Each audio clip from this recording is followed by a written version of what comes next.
चलिए शुरू करते हैं। ये साइंस का ऑब्जेक्टिव स्पेशल वीडियो है जिसमें हम लोग क्लास 10th का ये ऑब्जेक्टिव स्पेशल वीडियो है साइंस का, जो इसका पार्ट 8 है, 8 है। इसमें शुरू करते हैं हम लोग पोसी स्तर के पिरामिड।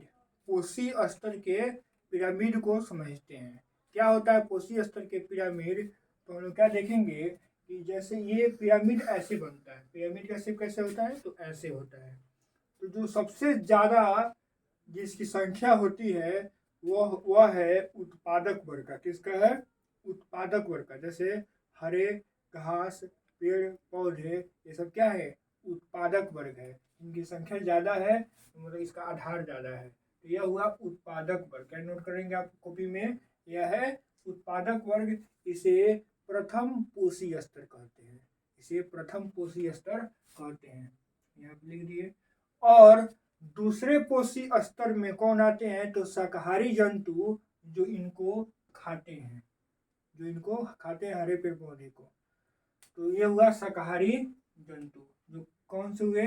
दूसरे पोषी स्तर हुए, दूसरे पोषी स्तर। और तीसरे पोषी स्तर में आते हैं मांसाहारी जंतु। तीसरे पोषी स्तर में कौन आते हैं? मांसाहारी जंतु, जो इनको भी खा सकते हैं और इनको भी खा सकते हैं। इस प्रकार से हम लोग देख रहे हैं कि क्या हुआ, ये तीसरे पोषी स्तर है। और संख्या कम होते जाएगा। जैसे जैसे पोषी स्तर बढ़ता जाता है वैसे वैसे उनकी संख्या इस दुनिया में, इस जगत में कम होती जाती है। जैसे उत्पादक वर्ग में जो है, जिस पेड़ पौधे की संख्या ज़्यादा होगी हमेशा से। दूसरा में कौन है? शाकाहारी, इनकी तुलना में कम। फिर ये मांसाहारी, इनके तुलना में थोड़ा सा और कम। और सबसे लास्ट में होता है जिसे चतुर्थ पोषी स्तर कहते हैं, वह है उच्चतम श्रेणी के मांसाहारी। उच्चतम श्रेणी के मांसाहारी जैसे चील, बाज, ये सब किसमें आएगा? उच्चतम श्रेणी के मांसाहारी। तो भूखा मर जाएगा लेकिन खाएगा तो मांस ही खाएगा। वो कौन होता है? उच्चतम श्रेणी के मांसाहारी होता है। ये हो गया चौथा। इस प्रकार से चार पोषी स्तर से क्या बनता है? पिरामिड बनता है, जिनमें सबसे कम संख्या किसमें होता है? तो चौथे पोषी स्तर के जंतुओं का होता है। ये कंप्लीट हुआ पोषी स्तर के पिरामिड को समझ लिए, याद कर लिए। इससे जो भी ऑब्जेक्टिव बनेगा सारा का सारा क्लियर हो जाएगा। आगे बढ़ते हैं हम लोग। जैव निम्नकरणीय पदार्थ कौन होते हैं? जैव निम्नकरणीय पदार्थ वह होते हैं जिनका उपयोग आने वाले पदार्थ में बदल दिया जाता है। मतलब क्या कर सकते हैं कि उनको पुनः प्रयोग कर लिए और फिर क्या हुआ कि उनसे कुछ दूसरा चीज बना लिए, उसे फिर प्रयोग में ला लिए। उसको हम लोग कहते हैं क्या? जैव निम्नकरणीय पदार्थ। निम्नकरणीय पदार्थ याद रखेंगे। जो निम्नकरणीय पदार्थ है जिसका प्रयोग हम दोबारा कर सकते हैं। जैसे कौन कौन पदार्थ है? कागज है, कपास से निर्मित कपड़े हैं, घरेलू अपशिष्ट पदार्थ है। ये सब जैव निम्नकरणीय पदार्थ के एग्जाम्पल हैं। दूसरा है जैव अनिम्नकरणीय पदार्थ। इसका मतलब है कि प्राकृतिक विधियों द्वारा नष्ट नहीं किया जा सकता है। इसको जो जो हम इसका उपयोग कर लिए तो इसे प्राकृतिक विधि से नहीं हो सकता है। भाई अगर हम इसको फैक्ट्री में ले जाए केमिकली विधि से, रासायनिक विधि से अगर हम इसको अपशिष्ट करें तो हो सकता है, लेकिन ऐसे ही जनरली प्राकृतिक विधि से, भौतिक विधि से इसे समाप्त नहीं किया जा सकता, नष्ट नहीं किया जा सकता। जैसे डीडीटी, जैसे शीशा को कितना लाखों हजारों वर्षों तक छोड़ दिया जाएगा लेकिन वो ज्यों का त्यों रहेगा। रेडियोधर्मी, प्लास्टिक, ये सब क्या है? जैव अनिम्नकरणीय पदार्थ के एग्जाम्पल है। आप समझ भी गए होंगे। परिवहन, आप समझते हैं हम लोग परिवहन को। परिवहन खुला परिसंचरण तंत्र किसमें पाया जाता है? तो कॉकरोच में पाया जाता है। खुला परिसंचरण तंत्र कॉकरोच में पाया जाता है। और ब्रेन हेमरेज का कारण क्या है? हाइपरटेंशन है। परिवहन से संबंधित प्रश्न यही पूछता जाता है कि ब्रेन हेमरेज का कारण क्या है? तो हाइपरटेंशन, अधिक टेंशन। हाइपर मतलब ज्यादा, हाइपरटेंशन। अब हम लोग आगे बढ़ते हैं। हम लोग हार्ट से, हार्ट मतलब हृदय से ब्लड का क्या होता है? सर्कुलेशन होता है, परिवहन होता है। ये भी देख लिए। अब इसमें जैसे यहाँ परिवहन बात आया तो उसमें क्या क्या देखेंगे? जैसे देखेंगे रक्त के बारे में, हार्ट के बारे में, और रक्त से जुड़ा हुआ है आरबीसी, सीरा, धमनी, इन सभी को हम लोग कंप्लीट करने वाले हैं। थोड़ा सा अब क्या शुरू करते हैं हम लोग रक्त के बारे में। तो रक्त के बारे में याद रखिएगा कि किसमें हीमोग्लोबिन नहीं होता है, कौन से जीव में हीमोग्लोबिन नहीं होता है, तो वह है मक्खी। वो क्या है? मक्खी है जिसमें हीमोग्लोबिन नहीं होता है। और हीमोग्लोबिन ऑक्सीजन का वाहक होता है, ये भी नोट कर लीजिए। हीमोग्लोबिन ऑक्सीजन का वाहक होता है। और लाल रक्त का लाल रंग इसके कारण होता है, तो हीमोग्लोबिन की उपस्थिति के कारण रक्त का रंग लाल होता है। यहीं पे आगे और बता दिया जाए किसके बारे में, तो थोड़ा सा आरबीसी के बारे में भी, वो तो हम लोग आगे यहाँ पे देखेंगे। तब तो क्या समझते हैं और क्या बात है। जैसे रक्त क्या है, तो तरल संयोजी ऊतक है। रक्त क्या है? तरल संयोजी ऊतक का एग्जाम्पल है। और आरबीसी का लाल होना किसके कारण होता है, तो लौह यौगिक की उपस्थिति के कारण। नोट कर लीजिएगा, आरबीसी का लाल रंग होना लौह यौगिक की उपस्थिति के कारण होता है। और रक्त के स्राव को कौन रोकता है? रक्त जब हमारा हाथ कट जाए तो इसमें से जो रक्त बहने लगेगा तो उसके स्राव को कौन रोकता है, तो वह है प्लेटलेट्स। प्लेटलेट्स का काम है कि रक्त का थक्का बनाना। जैसे रक्त का थक्का बन जाएगा, खून बहना बंद हो जाएगा। आगे बढ़ते हम लोग हार्ट की तरफ, हृदय की तरफ आते हैं। 1 मिनट में हृदय, सामान्य हृदय 72 बार धड़कता है। और हृदय हार्ट के 4 खंड होते हैं, 4 वेसम होते हैं, 4 चैम्बर होते हैं, 4 कोष्ठ होते हैं। सब एक ही नाम है, अलग अलग। 4 याद रखेंगे। क्या है? 2 अलिंद 2 नीलय, ये भी याद रखिए। और क्या देख रहे हैं हम लोग, हृदय से रक्त को संपूर्ण शरीर में पहुंचाने का काम कौन करता है? हार्ट। हृदय का काम क्या है कि हार्ट क्या करता है कि यहाँ से पूरे शरीर में रक्त को पहुंचाने का काम करता है। और रक्त को शुद्ध करने का भी काम कौन लिया है? ठीका। तो ये ठीका किसको मिला है? तो हार्ट को मिला है। और सबसे तेज हार्ट बीट किस जंतु का होता है? तो चूहा का होता है। चूहा नाथ का क्या होता है? सबसे ज्यादा हार्ट बीट होता है। और क्या देखेंगे हम लोग कि हार्ट को जो घिरी हुई, हार्ट जिस झिल्ली से घिरी हुई होती है उसको हम लोग कहते हैं पेरिकार्डियम। क्या कहते हैं? पेरिकार्डियम नामक झिल्ली से हार्ट हमारा घिरा होता है ताकि वो सुरक्षित रह सके, क्योंकि बहुत ही कोमल पार्ट है हमारे शरीर का। आगे बढ़ते हम लोग आरबीसी की ओर। आरबीसी का रंग हीमोग्लोबिन के कारण लाल होता है। और ऊपर एक और बात हम लोग रिपीट किए, उसको भी याद करिएगा कि लाल रंग आरबीसी का क्यों होता है, तो लौह यौगिक की उपस्थिति के कारण भी आरबीसी रेड कलर का दिखाई देता है। आरबीसी का निर्माण कहाँ पे होता है, तो अस्थि मज्जा में होता है। हड्डी के बीच में गुद्दा टाइप का, मांस टाइप का रहता है, जो लोग खाते हैं, जो लोग मांसाहारी हैं वो खाते होंगे तो उनको पता होगा। तो वही है अस्थि मज्जा। तो अस्थि मज्जा खाइएगा तो आपके शरीर में क्या बनेगा? आरबीसी बनेगा। आरबीसी का निर्माण कहाँ होता है, तो अस्थि मज्जा में होता है। और आरबीसी का जीवन अवधि 120 दिन का होता है। आरबीसी का जीवन अवधि 120 दिन का होता है। पिछले पार्ट में भी ये बताया जा चुका है, आप नोट कर रहे होंगे पूरे सीरीज को, तो आप ये बात नोट कर चुके होंगे। और आरबीसी का कब्रगाह किसे कहा जाता है, तो पलीहा को कहा जाता है। आरबीसी के कब्रगाह का मतलब होता है कि आरबीसी जब खत्म हो गया, नष्ट हो गया, तो कहाँ पे जमा होता है, तो पलीहा में होता है। स्प्लीन इंग्लिश में कहते हैं। वहीं पे पलीहा में क्या होता है, इसका कब्रगाह है। मतलब मरने के बाद इंसान कहाँ जाता है? शमशान नहीं तो कब्रगाह। तो पूछ लेगा एग्जाम में कि आरबीसी का शमशान कौन है, तो पलीहा है। आगे बढ़ते हम लोग, चलिए सीरा को समझते हैं। सीरा क्या होता है कि अशुद्ध रक्त, अशुद्ध रक्त, गंदा खून। गंदा खून का मतलब ये नहीं हुआ कि नाली का पानी है, नदी का पानी है। उसका मतलब हुआ कि ऑक्सीजन रहित, ऑक्सीजन जब उसमें नहीं मिला होता है ब्लड में, तो उसी को कहते हैं हम लोग अशुद्ध रक्त। तो सीरा जो है, जो हमारे हाथों में जो नस दिखाई देता है नीला नीला टाइप का, वही सीरा है। और धमनी क्या होता है, इससे और डीप में होता है, रेड कलर का धारी जैसा, धागे जैसा दिखाई देता है जब ज्यादा कटेगा हमारा हाथ। तो सीरा का काम है कि अशुद्ध रक्त को शरीर के अंग से हृदय की ओर ले जाना। मतलब सभी शरीर के अंग से, शरीर के हाथ से, सभी पूरे पार्ट से हृदय की तरफ, हार्ट की तरफ कौन ले जाता है? तो सीधा लेकर जाता है, ताकि हार्ट के पास जाएगा तो अपना हार्ट में ऑक्सीजन, ऊपर से सांस लेंगे तो ऑक्सीजन आ रहा है और ऑक्सीजन को मिला देगा और पंप करके शुद्ध कर देगा, पूरे शरीर में फैला देगा। तो जब गंदा खून को ढोने का काम सीधा करता है और जब हार्ट में आया और शुद्ध हो गया खून, तब क्या हुआ? शुद्ध होने का मतलब हुआ कि ऑक्सीजन जुड़ गया। तो ऑक्सीजन जब जुड़ गया तो शुद्ध हो गया, तो पंप करा जाता है हार्ट को और पंप करके पूरे शरीर में फिर से पहुंचा दिया जाता है। तो शुद्ध खून को, प्योर ब्लड को ले जाने का काम कौन करता है? तो धमनी करता है। और अशुद्ध ब्लड को ले जाने का काम कौन करता है? तो सीरा करता है।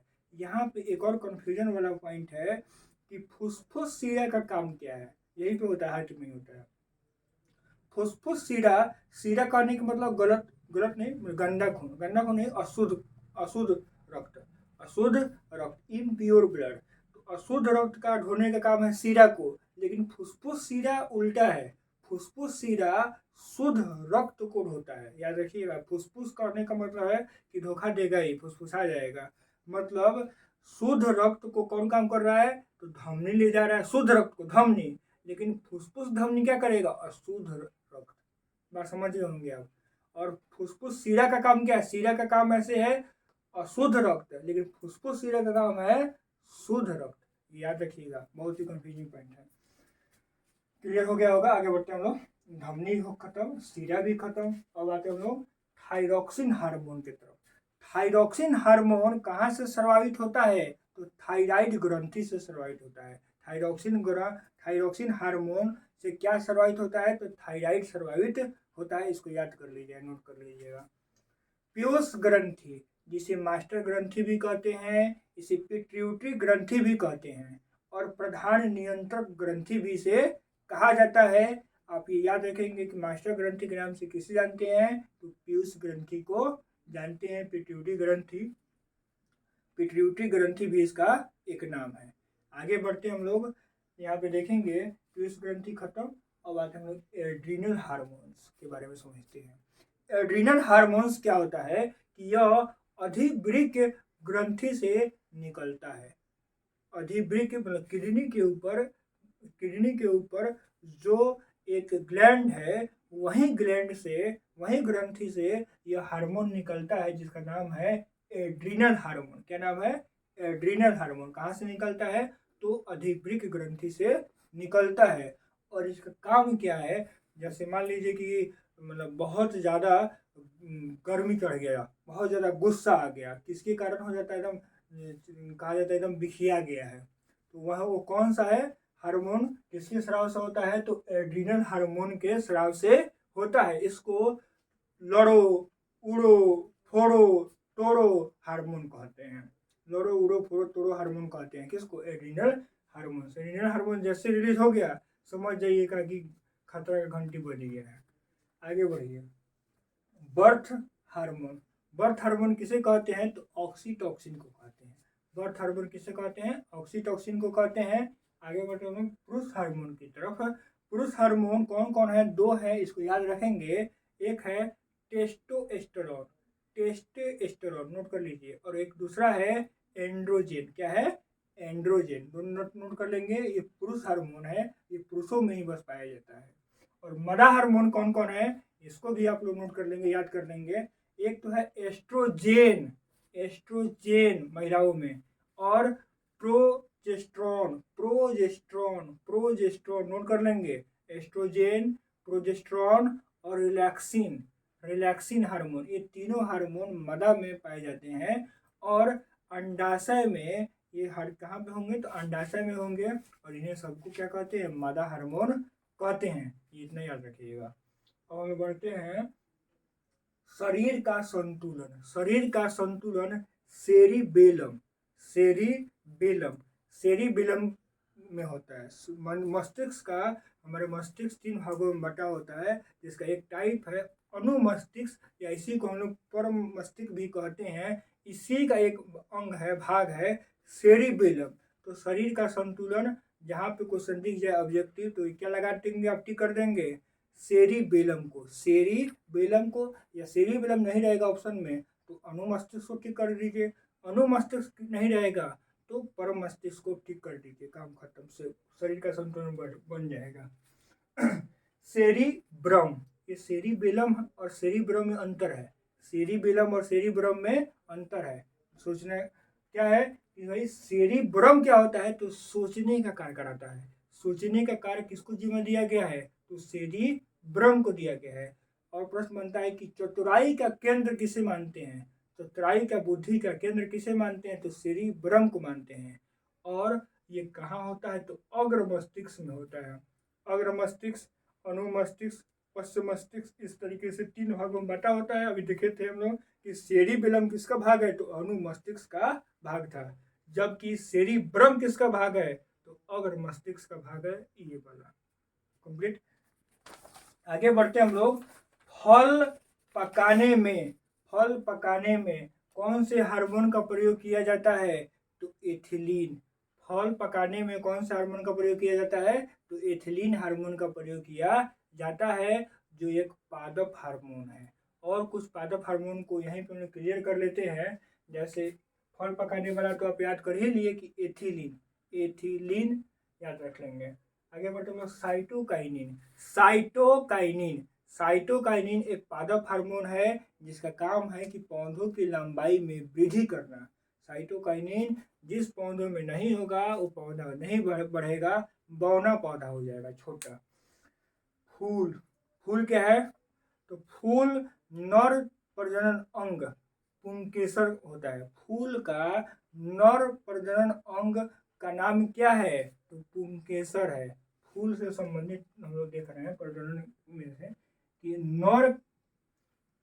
नर के प्रजनन अंग को क्या कहते हैं फूलों में, तो पुंकेसर कहते हैं, जबकि मादा के प्रजनन अंग को फूलों में वर्तिका या वर्तिकाए या अंडाशय कहते हैं, याद रखेंगे। परागकण क्या होता है, ये भी कंप्लीट कर लेते हैं। परागकणों के पराग कोश से निकलकर, परागकणों के पराग कोश से निकलकर वर्तिका तक पहुंचने की क्रिया को परागन कहते हैं। क्या कहते हैं, परागन कहते हैं, याद रखेंगे। आगे बढ़ते हैं।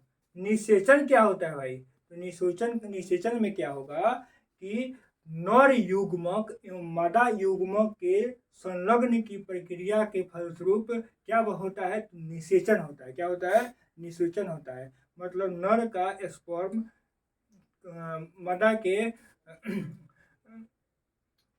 के अंडाशय में जाता है तो वहाँ पे निषेचन होती है। और निषेचन, एक और प्रश्न बनता है कि मादा के अंडाणु का निषेचन कहाँ पे होता है, मादा के अंडाणु का निषेचन कहाँ पे होता है, तो फैलोपियन नलिका में होता है, फैलोपियन नलिका में होता है, फैलोपियन नलिका में होता है। मादा के अंडाणु का निषेचन कहाँ पे होता है, तो फैलोपियन नलिका में होता है। और नर युग्मक और मादा युग्मक के संलयन की प्रक्रिया को निषेचन कहते हैं। और निषेचन के फलस्वरूप जाइगोट का निर्माण होता है। ये भी प्रश्न बन जाता है कि निषेचन के फलस्वरूप क्या बनता है, तो जाइगोट का निर्माण होता है। इतना तो बोर्ड पर कंप्लीट कर लिए। कुछ जो बाकी लिस्ट है जो एग्जाम के दृष्टिकोण से महत्वपूर्ण है, इसमें कुछ मतलब टॉपिक को कवर करने का काम कर लिया जाए, जिससे आपका 40 में 40 स्कोर बिल्कुल फिक्स हो जाए। इस पर हम लोग ज़्यादा नहीं, मात्र 5 से 7 फैक्ट्स को और करा देते हैं, उसके बाद शायद एक और पार्ट आएगा, उसके बाद से काम खत्म। देखते हैं, नोट करते चलिएगा, हम बोलते चलेंगे, आप उसको सुन लेंगे और उसके बाद पॉज करके उसको लिख कर नोट आगे बढ़ते चलेंगे। भारत में घरेलू उत्पादित प्रत्यावर्ती विद्युत धारा का मान कितना होता है, तो 50 हर्ट्ज। 50 हर्ट्ज, देखिए 50 हर्ट्ज कैसे लिखते हैं, 50 हर्ट्ज। घरेलू उत्पादित एसी करंट में कितना होता है, तो 50 हर्ट्ज होता है।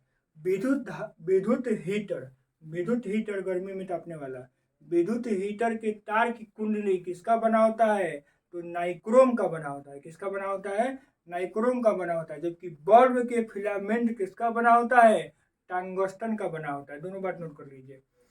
तार जो होता है, लाल तार किसका होता है, तो जिससे करंट जाती है, विद्युतमय तार। विद्युतमय तार को किससे हम लोग नोट करते हैं, तो लाल तार, लाल लाल रेड तार। और उदासीन जो होता है, न्यूट्रल जो तार होता है, वो काला कलर का होता है। और जो भूतार, भूतार का मतलब अर्थिंग वाला, अर्थिंग वाला तार का कलर क्या होता है, तो हरा होता है। ये हो गया। विद्युत धारा का SI मात्रक एम्पियर है, इसे भी नोट कर लीजिए। हाल बहुत ही बेसिक बात है, ये याद रहना चाहिए ताकि एग्जाम में क्वेश्चन नहीं छूटे। और विद्युत धारा किस यंत्र से मापा जाता है, किस युक्ति से मापा जाता है, उस डिवाइस का नाम अमीटर है, अमीटर है। ठीक है। और नरम लोहा किसका बना होता है, सॉरी विद्युत चुंबक किसका बना होता है, तो नरम लोहा का। विद्युत चुंबक नरम लोहा का बना होता है। और विभवांतर को मापने की युक्ति को वोल्ट मीटर कहते हैं। जैसे विद्युत धारा की मापने की युक्ति को अमीटर कहते हैं, उसी प्रकार से विभवांतर को मापने की युक्ति को वोल्ट मीटर कहते हैं, जिसका SI यूनिट वोल्ट होता है। जिसका SI यूनिट क्या होता है, वोल्ट होता है। इतना कंप्लीट हुआ। आगे बढ़ते हम लोग। ऊर्जा का SI मात्रक जूल होता है। और एक इलेक्ट्रॉन वोल्ट, एक इलेक्ट्रॉन वोल्ट में क्या होता है, तो एक इलेक्ट्रॉन वोल्ट में 1.6 × 10 की पावर -19 जूल होता है। ये नोट कर लीजिएगा। एक इलेक्ट्रॉन वोल्ट में कितना जूल होता है, तो इतना जूल होता है। शुष्क सेल में ऋण इलेक्ट्रॉन बने होते हैं जस्ता का, याद कर लीजिए। शुष्क सेल में, ड्राई सेल में ऋण इलेक्ट्रॉन बने होते हैं जस्ता का। किस उपकरण में धन तथा ऋण चिन्ह नहीं होता है, तो कुंडली है। कुंडली में धन और ऋण चिन्ह नहीं होता है। और बैटरी में धारा जो होती है, बैटरी में जो क्या कहते हैं कि धारा प्रवाहित होती है, करंट प्रवाहित होती है, तो कौन सा करंट है, तो वह है डायरेक्ट करंट। कौन सा है, डायरेक्ट करंट है। ताप बढ़ने पर चालक का प्रतिरोध बढ़ता है। जैसे जैसे टेम्परेचर बढ़ाएंगे वैसे वैसे प्रतिरोध भी क्या होगा, बढ़ जाएगा। जैसे एग्जाम्पल के तौर पे समझ जाइए, आगे और अगले वीडियो में करेंगे, इसको ध्यान से समझ जाइए। मात्र क्या है, ताप बढ़ने पर चालक का प्रतिरोध बढ़ता है। कैसे बढ़ता है, तो जैसे मान लेते हैं कि कोई एक पदार्थ है, ठीक है, इसके मॉलिक्यूल्स इस प्रकार से होंगे। जैसे इसको गर्म करेंगे ना, तो सब भागने लगेगा, सब भाग के फैलने लगेगा। जैसे करेंगे, जैसे मान लिया जाए कि यहाँ पे इकट्ठा था, इसके मॉलिक्यूल्स, अब जैसे इसको गर्म करे तो ये गैप होने लगेगा, भागने लगेगा। जैसे भागने लगेगा तो यहाँ से करंट हम जा रहे हैं, लेके सप्लाई कर रहे हैं, तो करंट सप्लाई करेंगे तो सटा सटा रहता है, तो जल्दी जल्दी करंट पास होता है।